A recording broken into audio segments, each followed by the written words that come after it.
Professors FM.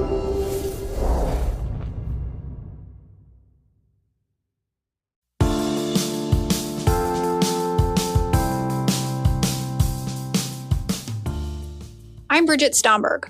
And I'm Lisa DeSimone. And this is Taxes for the Masses.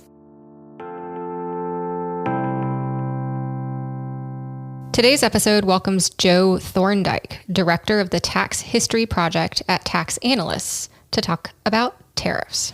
During his 2024 presidential campaign and his early days in office, President Trump threatened the EU, China, Mexico, Canada, and Colombia with tariffs. In today's episode, we welcome Joe Thorndike to explain how tariffs work and what the consequences of new higher tariff rates could be for U.S. individuals and businesses.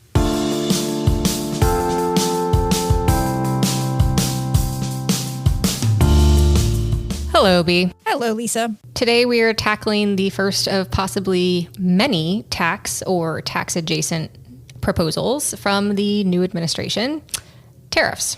We are, and personally, I feel fortunate that we are not tackling this topic alone. Oh, I totally agree. We've got, I'm going to say a truly wonderful guest today to help us navigate these waters.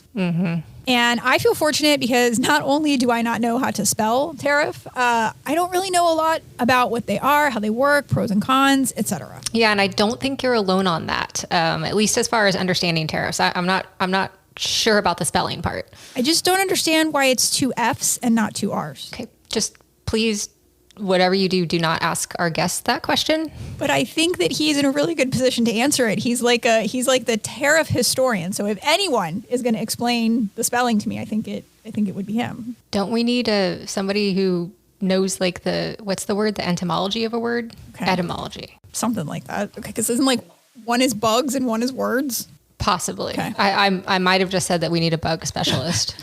Anywho, my guess is that people in general are more familiar with taxes than they are with tariffs because taxes are much more common and tend to be, or at least historically in our lifetime, of a larger magnitude than tariffs.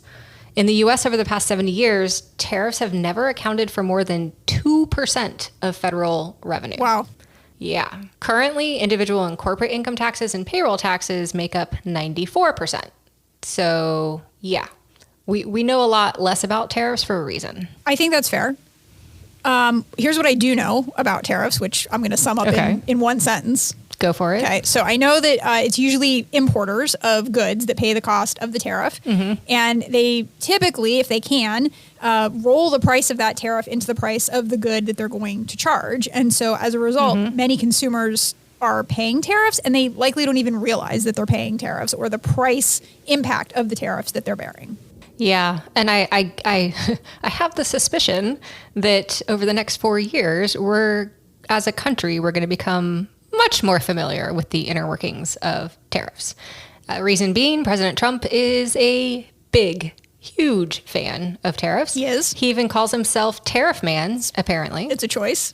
During his first presidency, Trump used the authorities delegated to him by Congress to increase tariffs on certain goods, and as a result, duties on U.S. imports doubled during his administration to about $74 billion, according to data from the Congressional Research Service. Now, what I thought was interesting is President Biden had those same powers delegated to him, and he could have rolled back the increase in tariffs that Trump put in place, but he didn't. Yep. And so in the 2024 fiscal year, revenue from tariffs actually rose a little bit from $74 billion to $77 billion. Trump talked a lot about tariffs on the most recent campaign trail, proposing a 60% tariff on goods from China and a 20% tariff on all other imports.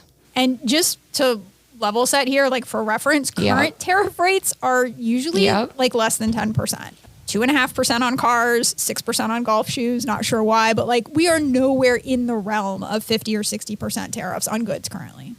Yeah. And so proposing 60% and 20%, quite different. Yes. And former VP Harris used the magnitude of Trump's promises to basically dismiss his promises, dismiss them as unserious threats because of the potential negative impact they would have on U.S. citizens. Okay, say more things. Yeah. So her campaign cited a report that estimated a 20% universal tariff would increase the cost of goods by almost $4,000 each year for an average American family. So I think at some point we have to stop saying that Trump is unserious. Yes. I think we've realized how serious he is. Okay, quite serious. So in his very first days in office, like we're talking week 1, Trump discussed imposing 25% tariffs on Canadian and Mexican imports. And by the by, those are 2 countries that we get a lot of stuff from. Yes. And he proposed those. Actually, it didn't really have anything to do with the economy. He proposed those tariffs as retaliation for illegal immigrants and fentanyl coming into the U.S. Okay. He also issued an executive order, the America First trade policy, which directs leaders from various government agencies to, among other things, investigate the feasibility of establishing, I mean, this is just my favorite thing ever, an external revenue service to collect tariffs and duties. So we're going to kill the internal revenue service, but we're going to create a new external revenue service to collect tariffs and duties. Yeah. So Tariff Man has wasted no time. No. And is it just me, or do you hear Tariff Man in your head to the tune of Spoon Man? Just me. I didn't, but I like it. Tariff Man. Yeah. Okay. I'm just, anything to try to keep this, what seems like massively bad news light in my head. So in his inaugural address, he said, quote, "Instead of taxing our citizens to enrich other countries, we will tariff and tax foreign countries to enrich our citizens." I mean, that sounds great. It does, but oftentimes, and it's not just Trump.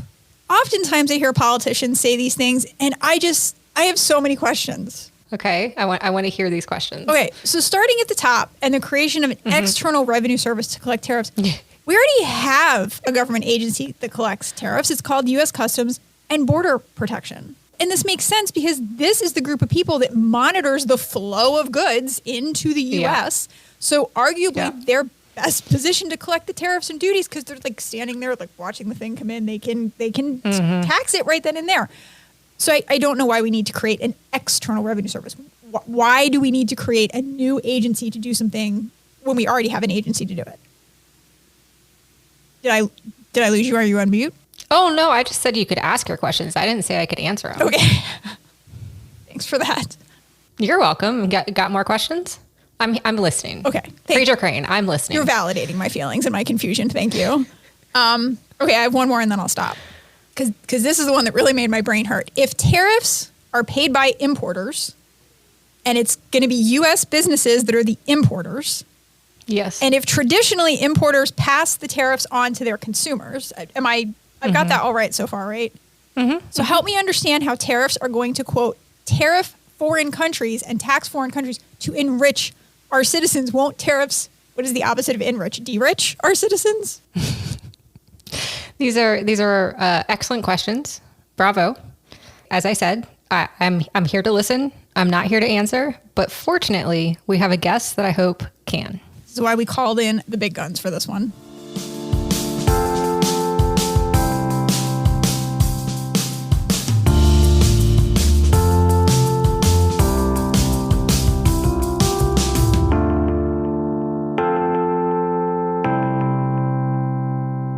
Today we welcome Joe Thorndike. Joe is director of the Tax History Project at Tax Analysts. He is a regular columnist for Tax Notes and a frequent contributor to Forbes.com. His writing has also appeared in many, many news outlets, including the New York Times, the Washington Post, the Wall Street Journal, and the New York Daily, along with numerous academic journals. He is also a frequent radio and television guest, appearing on National Public Radio, Fox News, CBS, and others. Joe's research explores the political economy of American taxation with a special focus on the 20th century. We are absolutely thrilled to welcome Joe to the podcast.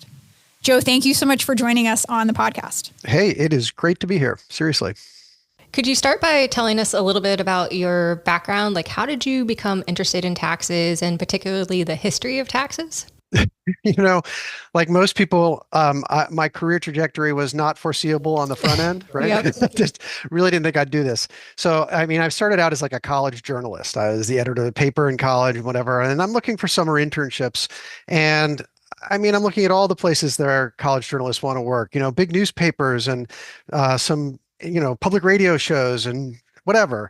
But one person who was recruiting at my college was tax analyst Tom Field in particular, and he sent this letter, and I mean, any college student in their right mind would just recoil from tax, right? Like, seriously, what was I thinking? Well, I'll tell you what it was is that Tom paid money Yes. for an intern. He actually flew me to Washington. This is in the 80s. This is like a long time ago. Flew me to Washington for an interview. I was bowled over.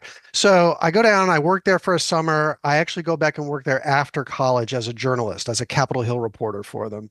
But then quickly realized that I wasn't really going to pursue that. And I was really interested in going back to grad school. So it took me a little while, but I ended up back in grad school in history, which is what I'd majored in.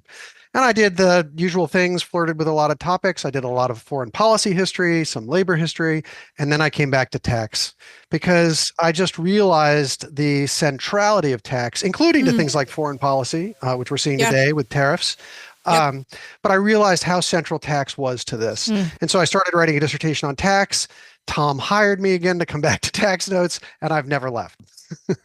Thank you for sharing that, because we teach a lot of students, we teach tax classes, and we're always trying to, I would say, convince students that taxes are pervasive. So I like the way that you phrased it as the centrality of taxes to so many other issues. Yeah. No, that's true. And I taught a tax policy class for, 5 years at Northwestern. And it was the same thing. You see students are sort of inherently drawn to this because they can quickly realize how important tax is to the daily issues of their lives, Yes. So look, it's incredibly boring by any objective standard. Real tax, or at least real tax practice, is boring in the way that lots of technical fields are boring to non-specialists. They're not boring to the specialists, Right. Correct. but it's very easy if you're really working at it to try to make it interesting because it's there. It's every issue you care about is somehow comes back to tax, at least in part. And I think that most people are easy to awaken to that fact.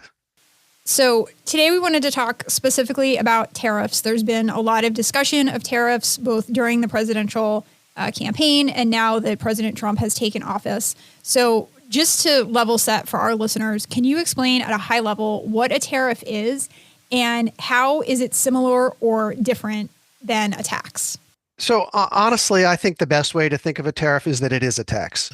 Great. It's just like we have lots of different kinds of taxes, right? And this is just one kind of tax. And there's a reluctance among some political leaders to acknowledge that fact, but it is just an actual fact.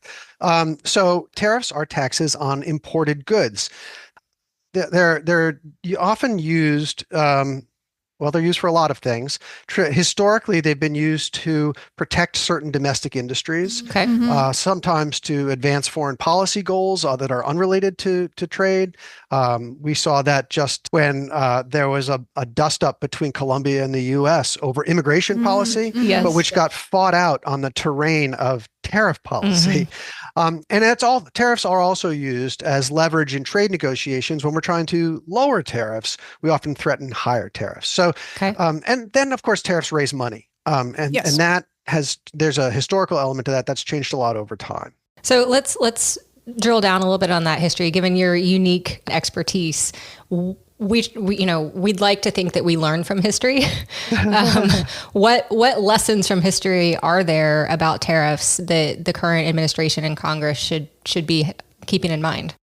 Well, tariffs are why we have an income tax. I think it's actually fair to think of the income tax as an anti-tariff, because what happened is that tariffs got so unpopular when they were in heavy use, let's say in the late 19th century especially. Okay. They got so unpopular that Congress decided to impose income taxes. Now, it took them a while to get that ironed out. They tried it first in the 1890s and then again in the 1910s. But the driving force behind the creation of the modern income tax, and really the modern corporate income tax in particular, was the existence of tariffs, which were seen as being burdensome on consumers and on regular people. And people resented that and wanted to find some way to shift more of the government's overall revenue burden onto some other tool that wouldn't be so regressive and so burdensome. So, that's the other thing about tariffs. You asked what they are. Well, they're sales taxes, really. They're consumption taxes. Yep. And like most consumption taxes, they are regressive. But these things were evident to consumers that they were paying the price. They were paying these tariffs and paying the price for what these tariffs were trying to accomplish, which was, hey, let's protect the iron industry. Well, that's fine, but regular people are going to pay those tariffs on imported iron, either if they're importing the iron itself or they're buying goods that are made with imported iron or whatever. This was not abstract to voters in the 19th century. Anyway, tariffs got so unpopular that Congress was sort of, forced into looking for alternatives, and they land on the income tax. So I think this is really, in some ways, one of the most important lessons here, which is there are a lot of people out there who think like tariffs, no big deal, it'll be all right. But be careful what you wish for, especially if you're a rich person or you are a corporation, because the wrath of unhappy consumers can come to come to your doorstep pretty quickly. Interesting. So I think that is the most important lesson that we can take. But another one is that this issue is complicated because you and I were both consumers, but we're also workers and producers, and we might benefit from tariff protection depending on what our business is. If we are if we are working for a steel producer, we might benefit from that. But if we're also buying refrigerators, that steel tariff might cost us money. So it's complicated in how people feel about it. And that's why it's not a slam dunk issue for either side in the debate, because both people can sort of mobilize constituencies.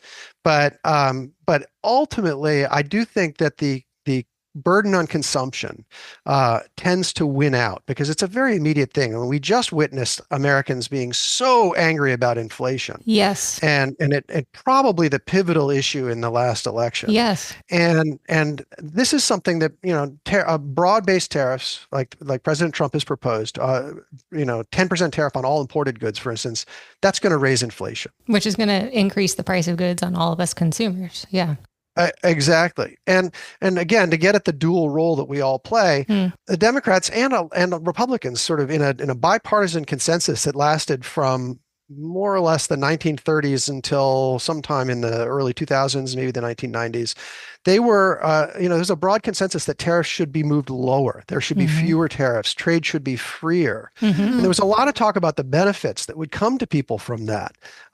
There was not nearly as much attention paid to who was going to pay the price for that, especially workers, especially those who are losing jobs, because there were a lot of lost jobs from offshoring in the last, 20 or 30 years. Probably cost 5 million jobs or something like that over 25 years. And I think that, you can talk about job retraining and whatever, but that is like too little, too late, thin gruel, whatever you want to call it, not really responsive to the pain of the people who are caught in that, shift from higher tariffs to lower tariffs. And I think that that's why we're in this moment, is because there's a large group of Americans who were the losers. They got the short stick in the shift to freer trade, and not paying enough attention to that, not seriously engaging their concerns. I think that's why you have this backlash that is tolerant of high tariffs. You mentioned the 10%, sort of universal tariff that Trump has proposed. He's also at least floated 25% tariffs on Mexico and Canada. What are some potential consequences to individuals and businesses today of a hefty 25% tariff on our bordering neighbors? I mean, long story short, it's not likely to be good in my estimation. Okay. Again, we're having to balance some likely benefits against a lot of, in my mind, likely like costs and disadvantages to these new tariff proposals. So, the tariffs will raise some money. So, right, that's a good thing.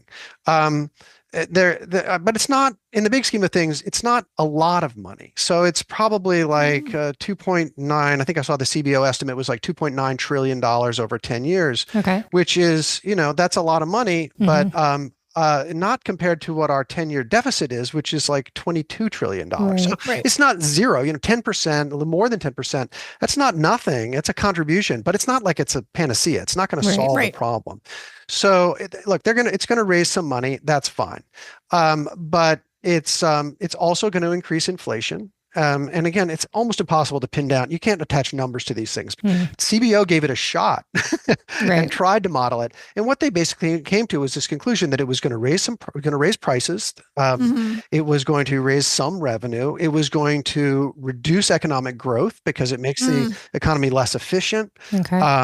And that, on balance, how does that all wash out? I think it's too early to say, but I think it's very likely that what really wins out in that is the cost on American consumers. And I think that's going to be that's what we're really going to feel as the effect here. Now, the U.S. might get some benefits out of this in terms of the negotiating postures, right? I mean, we did just see that with the Colombia thing, where it does seem as though President Trump was able to use a tariff threat to get a non-economic issue resolved for him. Yeah. This may well be even more true when it comes to economic issues because the reality is the U.S. is a big player here, and we are much more important to Colombia's economy than they are to ours. Like, sure, we don't want coffee prices to go up or cut flowers or whatever it else is that we're importing from Colombia, but Colombia is really dependent on exporting those things to us.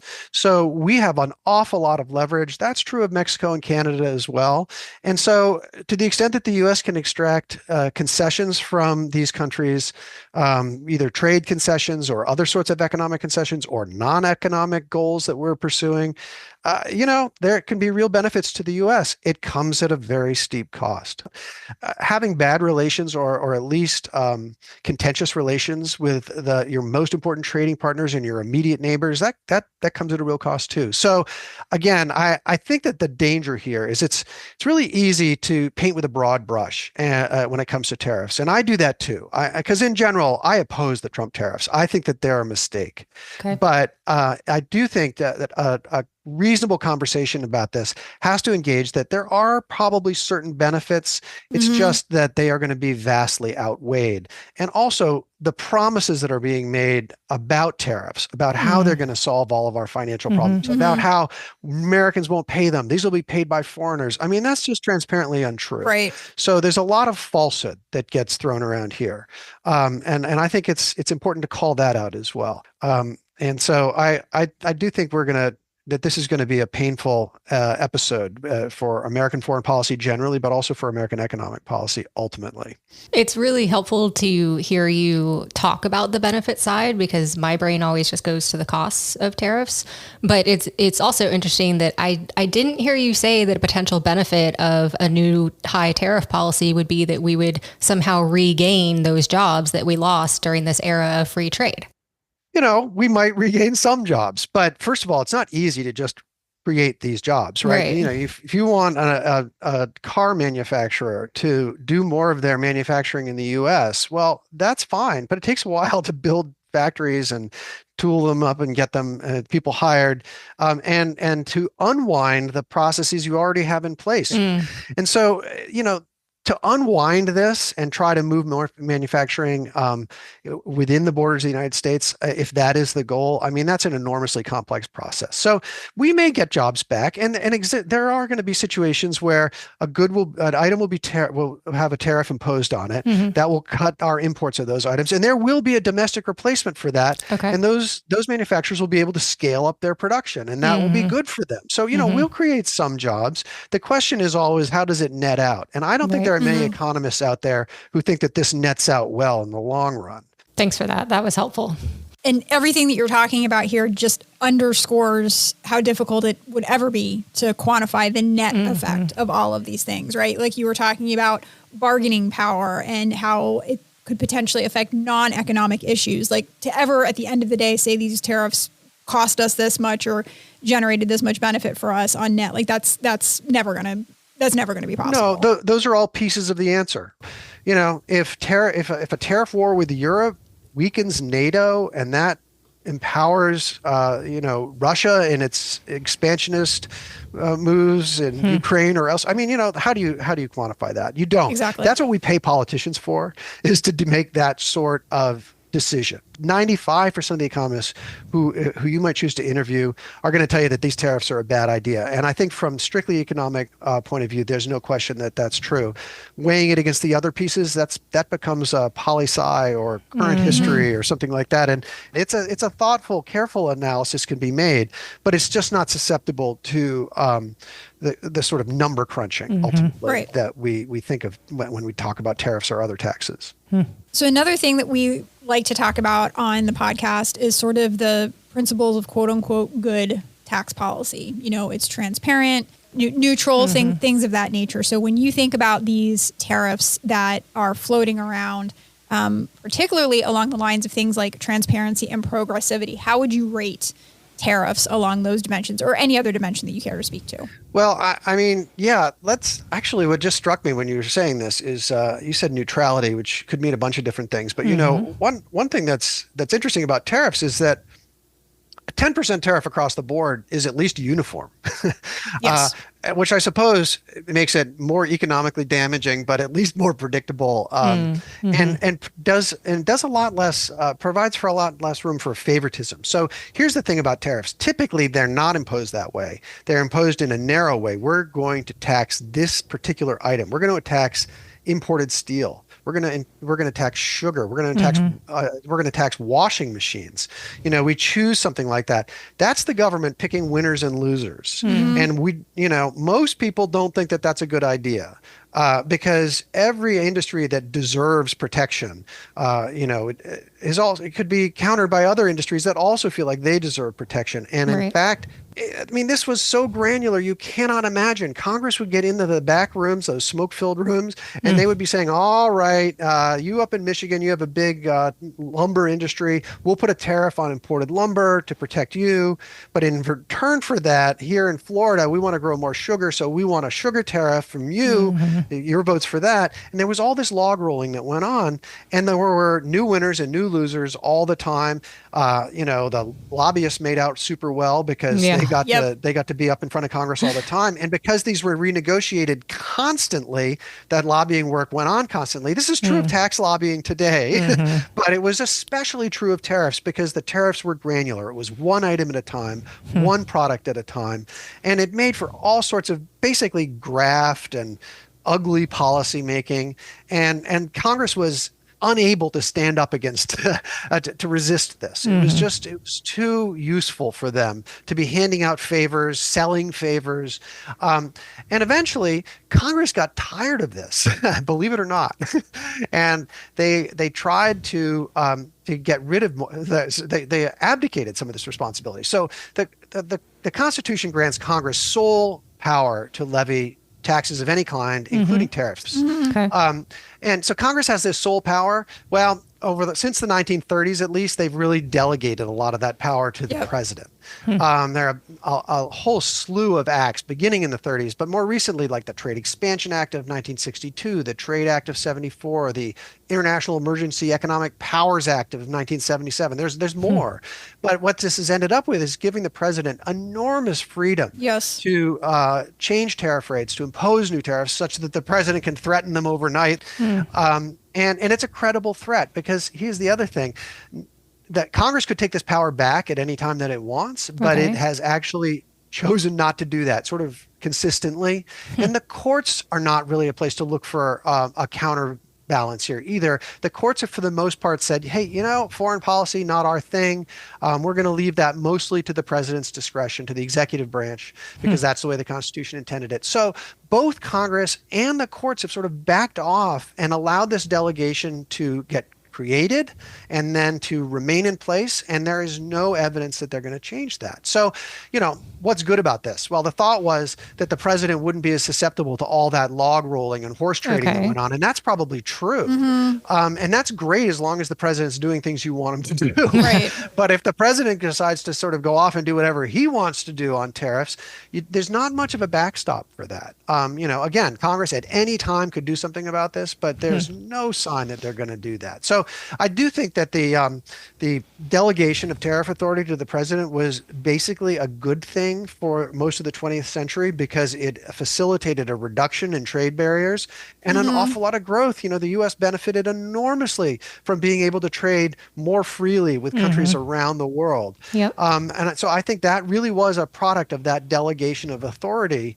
But it comes at a real cost now when we see a president making dramatic, maybe it's fair to say extreme tariff proposals, and there's really no way to rein it in, at least no short-term obvious way. Joe, last question. If there are only, a couple things that our listeners walk away from this episode understanding about tariffs, what would they be? Yeah, I think the two biggest things to think about, and these are sort of the macro historical questions, and we have discussed both of them already, but I think they're worth repeating.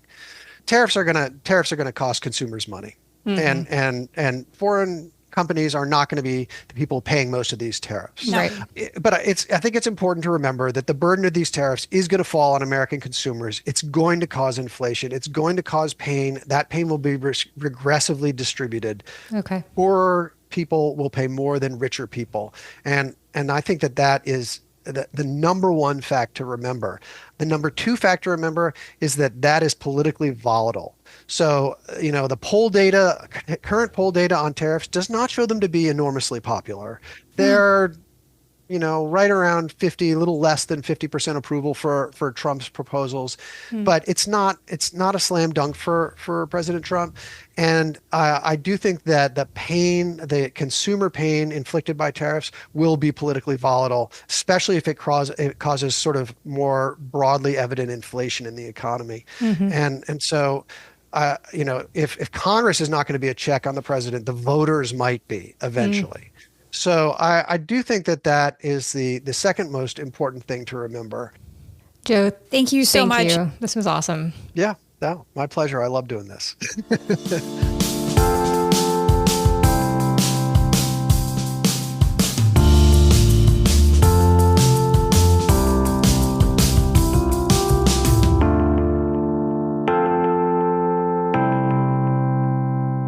All right, it is time for the good, the bad, and the ugly. Would you like to kick it off today? Yeah, I learned a ton. Joe was the big gun to bring in for this episode with his unique expertise on the history of taxes. I really liked how he put things into context going back all the way back to the 1800s. It was extremely, extremely informative. Totally agree. No notes on that comment. And just a great personality and another guest who we've had who's clearly super excited and passionate about what he does. Even though it's apparently really boring. Lies. They're just so important. And if stuff like this isn't going to highlight that, one of my favorite things that he said was how this is a tax policy that is going to influence non-tax, non-economic issues. That is fascinating. Yeah. I'd say the flip side of that, to build off of what you were just saying about how tariffs are, in some cases, perhaps in many cases, in Trump's mind, more of a political tool rather than an economic tool. That makes it really hard to evaluate whether the policies are good or bad. Agreed. The other thing he said, and again, I echo what you said about appreciating the historical context, loved the fact that he said we have an income tax because we got rid of tariffs. Yes. So do we have that to look forward to? If we're going to have 60% tariffs on China, does that mean that we get to slash our income tax rates? Or get rid of the income tax altogether and replace it with the federal sales tax, the Fair Tax Act. Yeah. We did an episode on. Yeah. So, there's this sneaking suspicion in the back of my mind that maybe increasing tariffs and trying to use that as a revenue raiser is a way of trying to kill the income tax.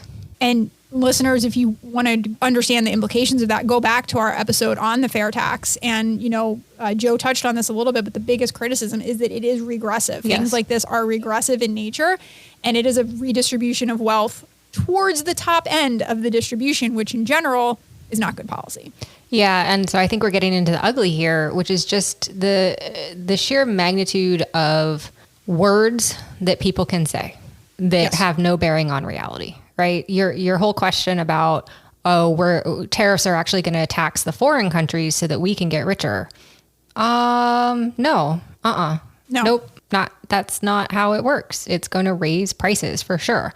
We're not saying there aren't benefits, but it's not the benefits that they're saying it's going to be. 100%. It is not 60% tariff equals better economic state for Joe and Jane America. Yes. There are 55 million intervening steps that have to happen for that to take place. So it can happen, but it is not as simple as the swipe of a pen and all of a sudden inflation is down and the economy is good. Right.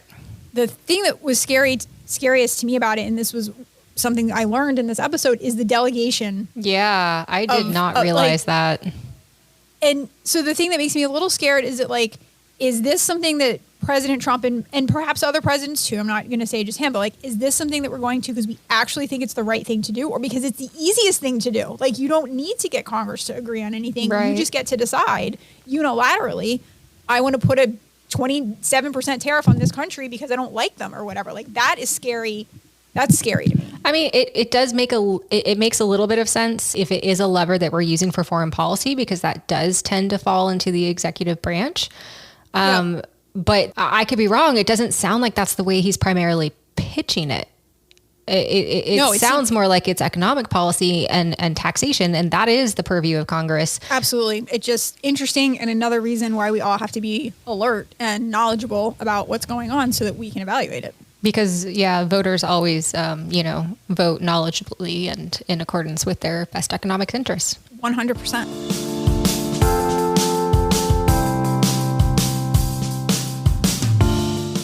Well, that's all we have time for today. Be sure to join us for more tax nerdery on future episodes of Taxes for the Masses.